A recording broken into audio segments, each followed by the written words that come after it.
माननीय हाईकोर्ट जबलपुर के आदेश के बाद भी अवैधानिक ढंग से तथाकथित मुकेश प्रजापति द्वारा उक्त भूमि पर निर्माण कार्य कर रहा है। निवेदक राजकुमार जोहरी, आरके कंस्ट्रक्शन, भोपाल, मध्य प्रदेश।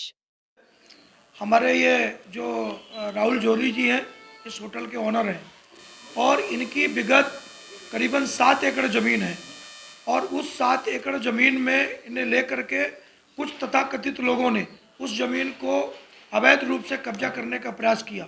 माननीय हाई कोर्ट से उस भूमि में स्टे है। कुछ पत्रकारों को बुला करके कल जिस तरीके से मुकेश प्रजापति ने भ्रामक जानकारी और सत्यता को छिपाया, ना तो नगर निगम के पास उसके पास कोई प्रमाणित है और 2022 में अभी 3-4 महीना पहले सेटिंग करके उसकी रजिस्ट्री संपादन कराया और संपादित करा करके और उसमें बैंक को जाली कागज बता करके और उसने बैंक से लोन ले लिया। इस सारे विवरण में मैं चाहूँगा कि राहुल जोहरी जी अपनी बात को रखें। सन 2011 में इस 7 एकड़ भूमि को हमने खरीदा गया, जो कि न्यायालय में प्रकरण लंबित है।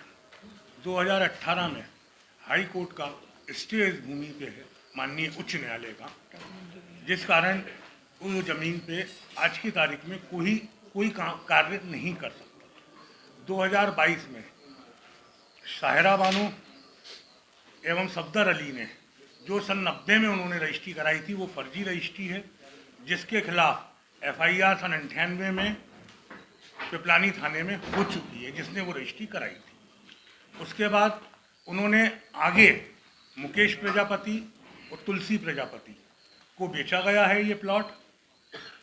उस प्लॉट की रजिस्ट्री कराई गई, जो रजिस्ट्री शून्य मानी जाएगी, जिसके लिए मैंने माननीय हाई कोर्ट में पिटीशन लगा दी गई। इसके बाद मैंने ये शिकायत नगर निगम अधिकारी, पिपलानी थाना, CSP महोदय, SP महोदय, कलेक्टर भोपाल, नगर निगम कमिश्नर और अपना बैंक के अधिकारियों को सबको मैंने शिकायत दर्ज कराई। कल की स्थिति में वो वहाँ कार्य कर रहा है, जिसे अभी तक नहीं रोका गया है और वो स्थिति चल रही है। कल कुछ लोगों ने भ्रमित करके, कुछ पत्रकारों को भ्रमित करके उन्होंने कल वीडियो निकाले गए हैं, जिसमें सब अवैध झूठ की स्थिति है, असत्य है। उसमें हमारी एक केयर टेकर हैं तिवारी मैडम, वो हमारी केयर टेकर हैं, उनके गलत फोटो प्रकाशित करे गए हैं, उन्हें गुंडा बताया गया है और हमें गुंडा बताना है। माननीय उच्च न्यायालय के कोर्ट के आदेश के बाद अगर ये 7 एकड़ भूमि पे स्टे है, हमारा पोजीशन है, उसके बाद ये रजिस्ट्री क्यों कराई गई और किस अधिकार के तहत कराई गई?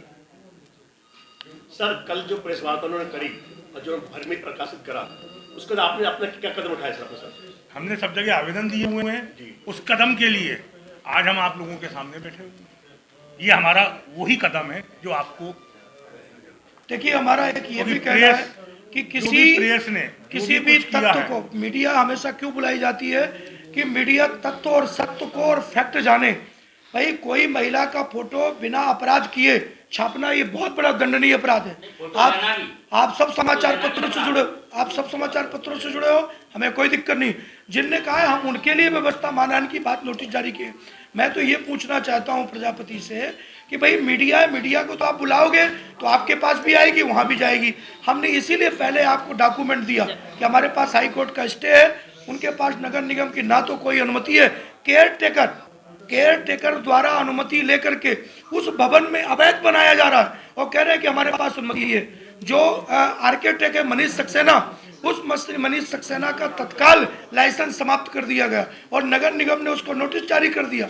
आज नगर निगम के संबंधित अधिकारी ने वहां नोटिस करके और कहा कि यदि आप काम रोकोगे, अब काम यदि आपने किया, हम तत्काल उसका बुलडोजर लगाएंगे।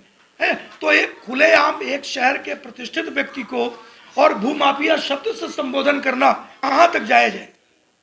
दूसरी एक बात और उन्होंने ये बताया है कि 40 साल से वो टैक्स दे रहे हैं, तो क्या किस बात का टैक्स दे रहे हैं? जब आपकी रजिस्ट्री 2022 में हुई है तो उस जमीन का टैक्स किस बात का दे रहे हैं आप? इस बात का सीधा सीधा कटाक्ष ये है कि सरकारी अधिकारी भी मिले हुए हैं जिनकी मिलीभगत के नहीं, बिना ये तो हम रजिस्ट्री किसी नहीं हो प्रशासन सकती। पे और हम किसी पत्रकारों पे आरोप नहीं लगाते। हम व्यापारी आदमी हैं। हम कागज पेश कर सकते हैं, इसके अलावा हम किसी पे आरोप प्रत्यारोप नहीं करते। क्योंकि बिना सरकारी आदमी के मिलीभगत के ये- ये रजिस्ट्री संभव नहीं है, क्योंकि अगर आपके पास पूरे दस्तावेज हैं तो बिना दस्तावेज के रजिस्ट्री अभी देखिए देखिए हमने इस पे स्पष्ट कहा है कि जो भी इस सारे घटना में लिप्त है उसकी हमने कमिश्नर से उच्च जांच की मांग की है, और जो ये सब गोलमोल करके और उसको काम करने का एक संरक्षण प्रदान किया है, मैं चाहता हूं कि ये तो जो भी लिप्त हो और जांच में जो दोषी हो उसके विरुद्ध सख्त से सख्त कार्रवाई की मांग करेंगे। हम कल डीजीपी से भी मिलेंगे, डीजीपी को दिया, नगर निगम कमिश्नर ने कहा है हम इसकी उच्च स्तरीय जांच कराएंगे और बिल्कुल जो दोषी होगा उसके विरुद्ध कार्रवाई करेंगे।